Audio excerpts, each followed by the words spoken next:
In this video, I'm going to add a new feature to the package and release that feature. Let's take a look at what we're going to add. Apparently, there's a weight unit that is named stones, and we are going to add a conversion for that. If you've never heard of stones, don't worry. It says here that it is essentially obsolete outside the UK and Ireland. Okay, so this should be the formula. Let's create a function for that.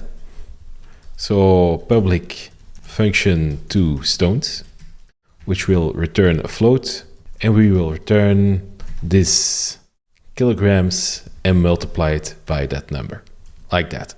Let's also add a test for that. We're going to copy this. This one will test to stones, like that.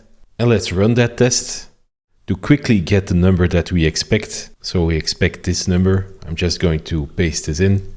And let's run the test again. It's green. Let's run all of the tests again. And they both pass. Let's push this over to GitHub, add 2 stones. And just to make sure that everything is working correctly, I'm going to visit GitHub, take a look at the Actions tab, and correctly on all environments. And like expected, everything works on all environments. So let's release this change. First, we are going to update our changelog again. So I'm going to create a new entry. I'm going to mention our new functionality, add 2 stones. And then I should choose a new version number. And the scheme that we're following here is semantic versioning. When you use semantic versioning, you're not going to randomly pick these numbers as you like. Each number has a meaning. If this release only contains bug fixes, then you should add something to the last number. So if this were a bug fix, this would be the new version number.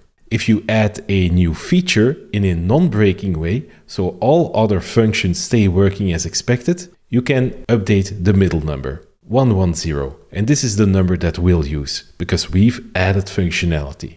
The first number should only be updated if your release contains breaking changes. Maybe you've changed the name of the function, or maybe some results are differently. Maybe you've entirely refactored the public API of your package. Then it's time to update the first number.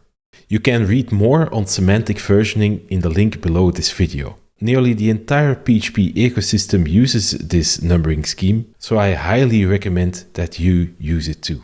So that is the updated changelog. So I'm going to commit that, update changelog, and let's push that to GitHub as well. And now we could head over to the GitHub UI to create a new release, but you can also do that from the command line. GitHub has a handy tool called CLI. I think the marketing page is here. And with this tool, you can do a whole lot of things on GitHub via the command line. And this includes creating a release. Let's over to PHP Storm and do that now. So I'm going to invoke that tool, create release 110. Oh, is that the wrong command? It's GA release create 110. I should give it a title. I'm going to use my version here. I'm going to add my release notes. So that is just here, add stones, like that.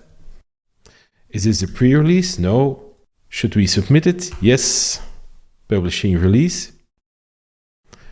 And now our package should be released here. If I head over again to our package on packages and refresh here, then we see the new release here as well. Let's also try our new release in our little test project. So I'm going to update the dependencies, and now my new version is being pulled in. Let's try to use it.